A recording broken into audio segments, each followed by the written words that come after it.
Hi friends, welcome to Aisha's kitchen. ഞാനിന്ന് തയ്യാറാക്കാൻ പോകുന്ന റെസിപ്പി ഒരു സ്നാക്ക് റെസിപ്പിയാണ്. അതും ബ്രെഡ് കൊണ്ട് വളരെ എളുപ്പത്തിൽ തയ്യാറാക്കാൻ പറ്റുന്ന ഒരു സ്നാക്കാണ്. വേറെ ചേരുവകളൊന്നും ആവശ്യമില്ല. ബ്രെഡ് വീട്ടിലുണ്ടെങ്കിൽ വേഗം പോയിട്ട് ഈ ഒരു സ്നാക്ക് തയ്യാറാക്കി നോക്കാം. വളരെ സിമ്പിളായിട്ടും വളരെ പെട്ടെന്നും അതുപോലെ വളരെ രുചികരമായിട്ടുള്ളൊരു സ്നാക്കാണിത്. തീർച്ചയായിട്ടും എല്ലാവരും ഒന്ന് ട്രൈ ചെയ്ത് നോക്കാം. ബ്രെഡ് വീട്ടിലുണ്ടെങ്കിൽ വേഗം പോയിട്ട് ട്രൈ ചെയ്ത് നോക്കാം. അപ്പോൾ നമുക്ക് ഈ സിമ്പിളായിട്ടുള്ള സ്നാക്ക് എങ്ങനെ തയ്യാറാക്കാൻ നോക്കാം. ഞാനിപ്പോൾ ഇവിടെ 10 വലിയ ബ്രെഡ് സ്ലൈസസ് ആണ് എടുത്തിട്ടുള്ളത് ഈ ഒരു റെസിപ്പിക്ക് വേണ്ടിയിട്ട്. പിന്നെ ഒരു ഹാർഡ് ഷേപ്പുള്ള കുക്കി കട്ടർ വെച്ചിട്ട് ഞാൻ ഹാർഡ് ഷേപ്പിൽ തന്നെയാണ് കട്ട് ചെയ്യാൻ പോകുന്നത്.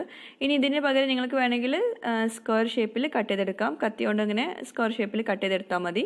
പക്ഷേ അതിൻ്റെ സൈഡ്സൊക്കെ ഒഴിവാക്കി എടുക്കണം അങ്ങനെ സ്ക്വയർ ഷേപ്പിൽ കട്ട് ചെയ്തെടുക്കുകയാണെങ്കിൽ. അപ്പോൾ നമുക്ക് ഹാർഡ് ഷേപ്പിൽ ഇപ്പോൾ കട്ട് ചെയ്തെടുക്കാം ഈ കുക്കി കട്ടർ വെച്ചിട്ട്.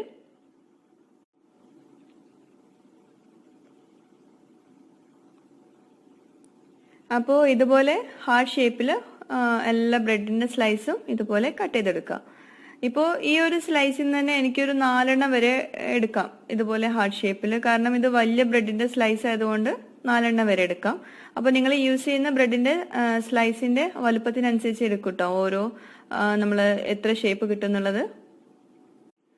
അതുപോലെ ബ്രെഡ് സ്ലൈസസ് നമ്മൾ അല്പനേരം ഫ്രിഡ്ജിൽ വെച്ചിട്ട് നമ്മൾ കട്ട് ചെയ്തെടുക്കുകയാണെങ്കിൽ നമുക്ക് പെട്ടെന്ന് തന്നെ കട്ട് ചെയ്തെടുക്കാൻ പറ്റും. അപ്പോൾ നമ്മുടെ ഹാർഡ് ഷേപ്പിലുള്ള ബ്രെഡിൻ്റെ പീസസ് റെഡി ആയിട്ടുണ്ട്. അപ്പോൾ നമ്മളുടെ ബ്രെഡിൻ്റെ പീസസ് അവിടെ ഇരിക്കട്ടെ. ആ നേരം കൊണ്ട് നമുക്ക് ഡെക്കറേഷനുള്ള സംഭവങ്ങളൊക്കെ റെഡിയാക്കി എടുക്കാം. ഇതുപോലൊരു പാന് ചൂടാക്കി എടുത്തിട്ട് അതിലേക്ക് നമുക്ക് അല്പം അണ്ടിപ്പരിപ്പും അതുപോലെ പിസ്ത സ്ലൈസസും ഇട്ട് കൊടുക്കാം. എന്നിട്ട് അതൊന്ന് ചൂടാക്കി എടുത്താൽ മതി. വളരെ കുറഞ്ഞ ഫ്ലെയിമിൽ വെച്ചിട്ട് വേണം നമ്മളിതൊന്ന് ചൂടാക്കി എടുക്കാൻ. ചെറുതായിട്ടൊന്ന് ഡ്രൈ ആക്കിയിട്ട് റോസ്റ്റ് ചെയ്തെടുക്കുക. ഒരുപാട് നേരം ഒന്നും റോസ്റ്റ് ചെയ്യേണ്ട കേട്ടോ. അപ്പോൾ നന്നായിട്ട് റോസ്റ്റ് ആയിട്ടുണ്ട്. ചെറിയ ഫ്ലെയിമിൽ വെച്ചിട്ട് റോസ്റ്റ് ആക്കി എടുത്തിട്ടുണ്ട്. ഇനി നമുക്കിത് മിക്സിയുടെ ചെറിയ ജാറിലേക്ക് ഇട്ട് കൊടുക്കാം. എന്നിട്ട് ചൂടാറിയ ശേഷം പൊടിച്ചെടുക്കാം. ചൂടോട് കൂടിയിട്ട് ഒട്ടും പൊടിക്കരുത് കേട്ടോ. അപ്പോൾ ഇതുപോലെ നല്ല ഫൈനായിട്ട് തന്നെ പൊടിച്ചെടുക്കാം. എന്നിട്ട് നമുക്കിത് മാറ്റി വെക്കാം. ഇനി ആ പാനിലേക്ക് തന്നെ നമുക്ക് അല്പം ഓയിൽ ഒഴിച്ചു കൊടുത്തിട്ട് നമുക്ക് ബ്രെഡ് ഒന്ന് പൊരിച്ചെടുക്കാം. അപ്പോൾ അതിന് മുമ്പ് നമുക്ക് ഒരു ടിഷ്യൂ വെച്ചിട്ട് അതൊന്ന് വൈപ്പ് ചെയ്ത് കളയാം. എന്തെങ്കിലും നട്ട്സൊക്കെ നമ്മൾ വറുത്തല്ല, അപ്പോൾ എന്തെങ്കിലും ഉണ്ടെങ്കിൽ അതൊന്ന് വൈപ്പ് ചെയ്ത് കളഞ്ഞിട്ട് അതിലേക്ക് നമുക്ക് ഓയിൽ ഒഴിച്ചു കൊടുക്കാം. ഡീപ്പ് ഫ്രൈ ചെയ്യാൻ വേണ്ടിയിട്ടുള്ള ഓയിലാണ് ഒഴിച്ചു കൊടുക്കേണ്ടത്. അപ്പോൾ ഒരു ചെറിയ ഫ്ലെയിമിൽ അത് വെക്കുക. വളരെ ഹൈ ഫ്ലെയിമിലൊന്നും വെക്കരുത് കേട്ടോ ഓയിൽ. എന്നിട്ട് നമുക്ക് പഞ്ചസാര പാനി തയ്യാറാക്കാൻ വേണ്ടിയിട്ട് വേറെ ഒരു പാൻ എടുത്തിട്ട് അതിലേക്ക് ഒരു 1/2 കപ്പ് പഞ്ചസാരയും 1 കപ്പ് വെള്ളവും ഒരു 2 ഏലക്കയും കൂടി ചേർത്തിട്ട് ഒന്ന് തിളപ്പിക്കാൻ വെക്കണം. അതായത് പഞ്ചസാര ഒന്ന് മെൽട്ടായി കിട്ടിയാൽ മതി, അല്ലാതെ ഒരു നൂൽപ്പരുവൊന്നും ആവേണ്ട ആവശ്യം വരുന്നില്ല. അത് പ്രത്യേകം ശ്രദ്ധിക്കുക. ഒരു 3 മുതൽ 5 മിനിറ്റ് വരെ ഒന്ന് കുക്ക് ചെയ്തെടുത്താൽ മതി പഞ്ചസാര. അതിൽ കൂടുതൽ നമ്മൾ വേവിച്ചെടുക്കേണ്ട ആവശ്യമില്ല. ഇപ്പോൾ ഏകദേശം റെഡി ആയിട്ടുണ്ട്. പഞ്ചസാരയൊക്കെ നന്നായിട്ട് മെൽറ്റ് ആയിട്ടുണ്ട്. നമുക്ക് ഫ്ലെയിം ഒന്ന് ഓഫ് ചെയ്ത് വെക്കാം. ഒരു ചെറുതായിട്ടൊന്ന് ഒട്ടിപ്പിടിക്കുന്ന പരുവായി കിട്ടിയാൽ മതി കേട്ടോ. ഇനി നമുക്ക് ഈ ചൂടായ എണ്ണയിലേക്ക് നമുക്ക് ബ്രെഡ് ഓരോ പീസായിട്ട് ഇട്ട് കൊടുക്കാം. അതും പ്രത്യേകം ശ്രദ്ധിക്കാനുള്ളത്, ഓയിൽ വല്ലാണ്ട് ഹൈ ഫ്ലെയിമിൽ ഒരു മീഡിയം ഫ്ലെയിമിലൊന്നും വെക്കേണ്ട. ഒരു ലോ ഫ്ലെയിമിൽ വെച്ചിട്ട് വേണം നമുക്ക് ഈ ബ്രെഡ് ഒന്ന് പൊരിച്ചെടുക്കാൻ. കാരണം ബ്രെഡ് ആയതുകൊണ്ട് തന്നെ പെട്ടെന്ന് നമ്മളത് ഒരു ഡാർക്ക് കളറിലായി വരും. അങ്ങനെ ആവാതിരിക്കാൻ വേണ്ടിയിട്ടാണ് നമ്മളൊരു മീഡിയം ലോ ഫ്ലെയിമിൽ വെച്ചിട്ട് ഇത് ഫ്രൈ ചെയ്തെടുക്കാൻ പറയുന്നത്. പെട്ടെന്ന് ഇതുപോലെ മറിച്ചിട്ട് കൊടുക്കാം. പെട്ടെന്ന് ഡാർക്കായി വരും കേട്ടോ. അപ്പോൾ ഇതുപോലെ നല്ല ബ്രൗണും അതുപോലെ നല്ല ക്രിസ്പി ആവുന്നത് വരെ നമ്മളതൊന്ന് ഫ്രൈ ചെയ്തെടുക്കണം. പെട്ടെന്ന് റെഡിയായി കിട്ടും. ഇപ്പോൾ ഈ ബ്രെഡ് പൊരിക്കാൻ ഒരു 2 മിനിറ്റൊക്കെ മതി. അതുപോലെ ഈ പഞ്ചസാര പാനി തയ്യാറാക്കാൻ വേണ്ടിയിട്ട് ഒരു 3-4 മിനിറ്റ് മതി. അപ്പോൾ നമുക്ക് ശരിക്കും പറയുകയാണെങ്കിൽ 5 മിനിറ്റിനുള്ളിൽ ഇത് പെട്ടെന്ന് തയ്യാറാക്കാൻ പറ്റുന്ന ഒരു സ്നാക്കാണ്. ഇതെല്ലാം നമ്മൾ ഓൾറെഡി റെഡിയാക്കി വെക്കുവാണെങ്കിൽ കേട്ടോ. അപ്പോൾ ബ്രെഡ് നല്ല ഗോൾഡൻ ആയിട്ടുണ്ട്, നല്ല ക്രിസ്പി ആയിട്ടുണ്ട്. നമുക്കിത് വേഗം കോരി മാറ്റാം. ആ എണ്ണയൊക്കെ നന്നായിട്ട് ഡ്രെയിൻ ആക്കിയിട്ട് വേണം നമുക്ക് ഇതൊരു പ്ലേറ്റിലേക്ക് മാറ്റാൻ.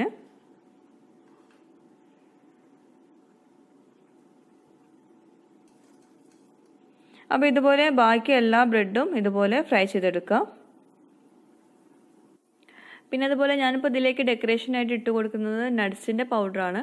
അപ്പോൾ നിങ്ങൾക്കത് എല്ലാവർക്കും കിട്ടണമെന്നില്ല. അപ്പോൾ അതിന് പകരം നിങ്ങൾക്ക് വേണമെങ്കിൽ നിങ്ങൾക്ക് ഇഷ്ടപ്പെട്ട എന്തെങ്കിലും യൂസ് ചെയ്യാം. അതും അല്ലെങ്കിൽ പഞ്ചസാര വെറുതെ ഒന്ന് സ്പ്രിങ്കിൾ ചെയ്ത് കൊടുത്താൽ മതി. അപ്പോൾ നമ്മുടെ ബ്രെഡ് എല്ലാം നമ്മളിതുപോലെ ഫ്രൈ ചെയ്തെടുത്തിട്ടുണ്ട്. ഇനി നമുക്ക് ഈ പൊരിച്ചിട്ടുള്ള ഈ ബ്രെഡിൻ്റെ പീസസ് എല്ലാം കുറേശ്ശെയായിട്ട് ഈ ഷുഗർ സിറപ്പിലേക്ക് ഇട്ട് കൊടുക്കണം. ഇട്ട പാടെ നമ്മളത് എടുത്തു മാറ്റും വേണം. ഒന്ന് ജസ്റ്റ് ഒന്ന് ഡിപ്പ് ചെയ്തിട്ട് അപ്പോഴേ നമ്മൾ എടുക്കും വേണം. അത് പ്രത്യേകം ശ്രദ്ധിക്കുക, അത് വിട്ടു പോകരുത്. അത് വിട്ടു പോയിട്ടുണ്ടെങ്കിൽ ഈ ബ്രെഡ് ഒരുപാട് സിറപ്പ് വലിച്ചെടുക്കും. അപ്പോൾ അങ്ങനെ വരുമ്പോൾ നമ്മൾ ബ്രെഡ് നമ്മൾ വിചാരിച്ച പോലെ കിട്ടില്ല ഈ ഒരു സ്നാക്ക്. അപ്പോൾ അതുകൊണ്ട് പെട്ടെന്ന് നമ്മൾ ഇട്ട പാടെ നമ്മൾ എടുത്ത് മാറ്റും വേണം.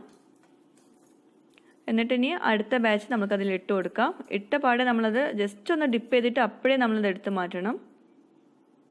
പിന്നെ ഇത് ഇട്ട് കൊടുക്കുന്ന സമയത്ത് ഷുഗർ സിറപ്പ് ഒരു ചെറിയ ചൂട് മതി, അതിൽ കൂടുതൽ ചൂട് ആവശ്യമില്ല. പിന്നെ നമ്മൾ ചൂടാക്കി എടുക്കും ചെയ്യരുത് കേട്ടോ. അപ്പോൾ സിറപ്പിലിട്ടിട്ട് പെട്ടെന്ന് തന്നെ എടുക്കുക. പിന്നെ ആ സിറപ്പ് മൊത്തം നമ്മൾ ഡ്രെയിൻ ചെയ്ത് കളഞ്ഞിട്ട് വേണം നമുക്കത് പ്ലേറ്റിലേക്ക് മാറ്റി വയ്ക്കാൻ.